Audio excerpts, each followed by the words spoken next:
Hello everyone and welcome or welcome back to my channel. My name's Rhiannon and today I'm going to be telling you guys about all of the books that I plan on reading in May.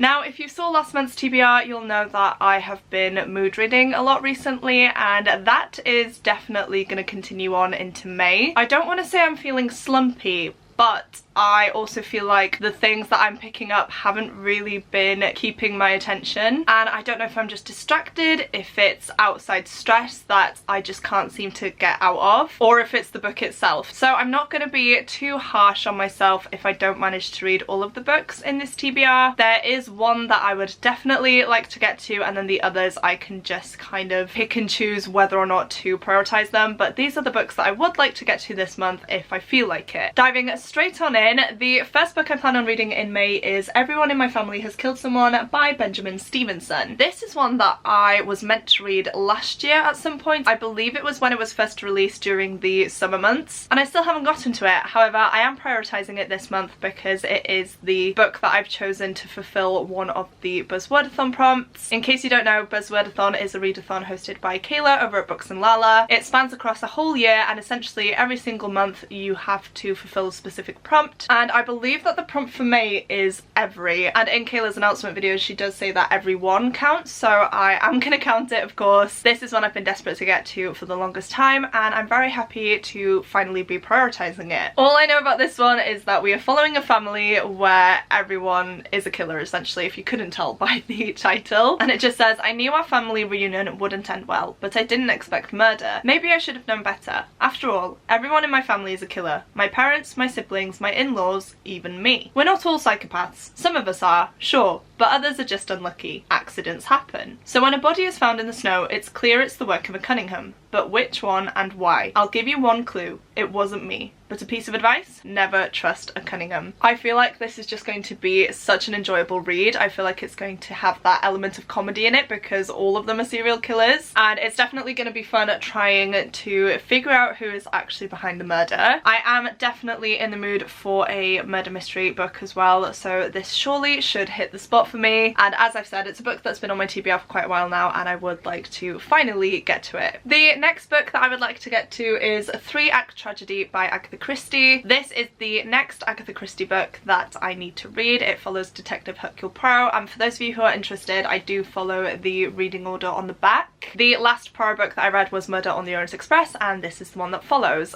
I have been wanting to pick this book up for a while, but I tend to listen to the audiobooks of Agatha Christie's works because they're all fantastic. The majority of them are narrated by Hugh Fraser, who plays Captain Hastings in the ITV adaptations of Agatha Christie's works, and yeah, I've just had an amazing time with them, but I can't find an audiobook for this anywhere except for on YouTube, so I may listen to it through YouTube, I may just read it physically, we shall see. I feel like this is one of the bigger Agatha Christie novels, at least it feels that way. It's only about 260 pages, so it's not really that long, but I just have a really good time listening to them on my commute and when I'm on dog walks, so hopefully I can manage to find the audiobook. I'm sure it's only about 3 hours long, as most of the other ones are, so it would just be great to power through it, possibly in one sitting. But for those of you who don't know, Agatha Christie is a renowned murder mystery writer. Her books are so complex that you just can't help but love them, and she does it in such a small amount of pages as well. It genuinely just blows me away. And in this one, I'm not actually sure what the plot is. It says 13 guests arrive for dinner at the house of Sir Charles Cartwright, the famous actor. To avoid bad luck, his secretary insists on making up the number to 14, but it's too late for one guest, who chokes to death after taking a sip of his drink. But when his martini glass is sent for chemical analysis, there is no trace of poison, just as Poirot predicted. What causes the famous detective greater anxiety, however, is the complete lack of any motive. I do remember the plot of this one because I have watched the ITV adaptation for it. However, that doesn't worry me in the slightest. I still really enjoy my time with these murder mysteries, even if I am somewhat familiar with the plot and the characters. So yes, as I've said, hopefully this is one that I will enjoy. I'm aiming to listen to the audiobook, but if I can't, it's not a massive issue. I feel like I have been putting this one off though, so I've put it on this TBR to kind of set set it in stone and to make sure that I do try and prioritise it. The next book that I would like to read in May is The City of Brass by S.A. Chakraborty. This will actually be a reread for me. I did read this one, I want to say a few years ago now, I can't exactly remember when, but I listened to the audiobook and I thought it was fine. And I've got the other two books in this trilogy and I've just never carried on with them. So when Katie and Cassandra revealed that the David Budd trilogy was going to be their next book club picks, I decided that it was about time I gave this one another go. So in May, of course, the book of the month is The City of Brass, which is the first one, and I must say I am looking forward to it. I really don't think that I gave this the time that it deserved when I first listened to it. I'm not sure whether I will listen to it or read it or do both, we shall see, but all I can remember is that it's a Middle Eastern inspired fantasy world in which we follow jinn. That is the extent of my knowledge. I don't really want to read you the synopsis again because I know some people don't like that, but I suppose you can just skip ahead a little bit if you don't want to know anything about it. It says the streets of 18th century Cairo are unforgiving, even for the most talented of thieves, tricksters and con artists. Among the bustling markets, the city's outcasts eke out a living, swindling rich Ottoman nobles and foreign invaders alike. But alongside this new world, the old stories linger. Tales of jinn and spirits, of cities hidden among the swirling sands of the deserts, full of enchantment, desire and riches, where magic pours down every street, hanging in the air like dust. Many wish their lives could be filled with such wonder, but not Nari. She knows the trades she uses to get by are just tricks and sleights of hand. There's nothing magical about them. She only wishes one day to leave Cairo, but as the saying goes, be careful what you wish for. I feel like I'm really going to enjoy this on reread, at least I hope I am, because I feel like this is such a beloved series here on BookTube that I really do want to get in on the hype, and I do just want to enjoy it because I do love my Middle Eastern inspired fantasy worlds, and from what I remember there is a lot of drama in here. So yes, this is going to be a definite pick for me. I'm going to say that now because of course I need to read it for a book club, and we'll see whether I will read it physically or pick up the audiobook.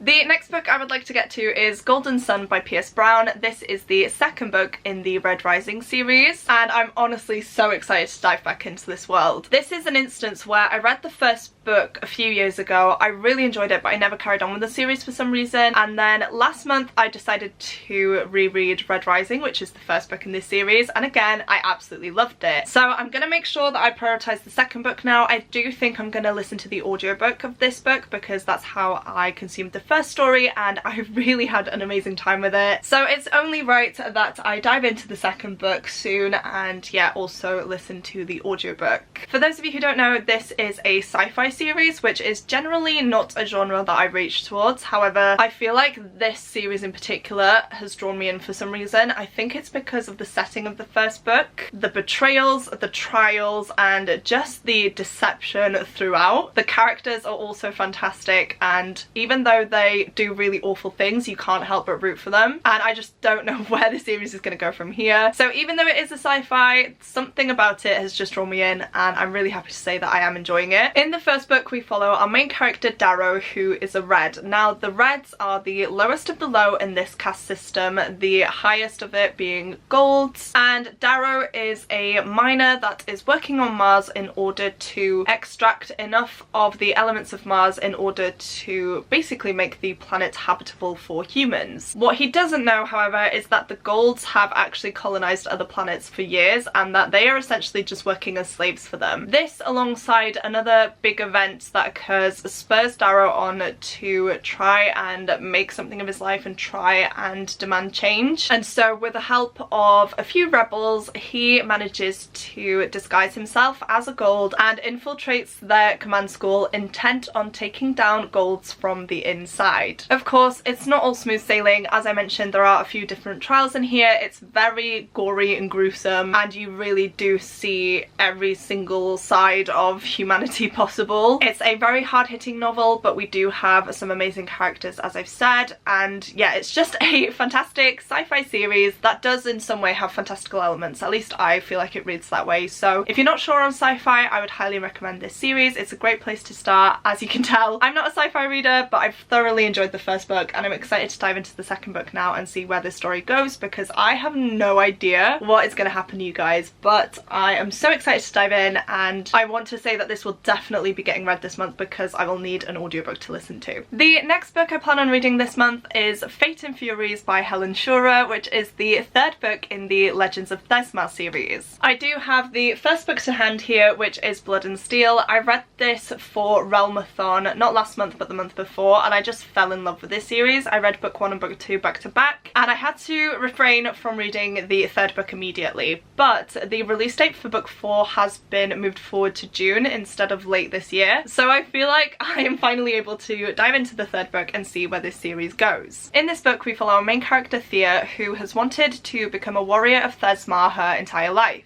The only problem with this though is that 30 years ago a prophecy was revealed that said that a woman would one day bring down the fall of the empire. Ever since then, women have been forbidden to wield any type of weapons. They were all stripped of their ranks if they were warriors of Thesma, and have essentially been reduced to working any other job that they can. This doesn't stop Thea though. She does end up training for years in secret. However, one day someone else spots her, and this sets her on a course to petition the king for the kind of removal of that law which prohibits women from fighting, and somehow she manages to convince him to go ahead and back this idea. So Thea is then allowed to train as a warrior with all of the other men who aren't quite as forthcoming about the idea of a woman being in their ranks. And not only that, she is also under the watchful eye of Wilder Hawthorne, who is a very renowned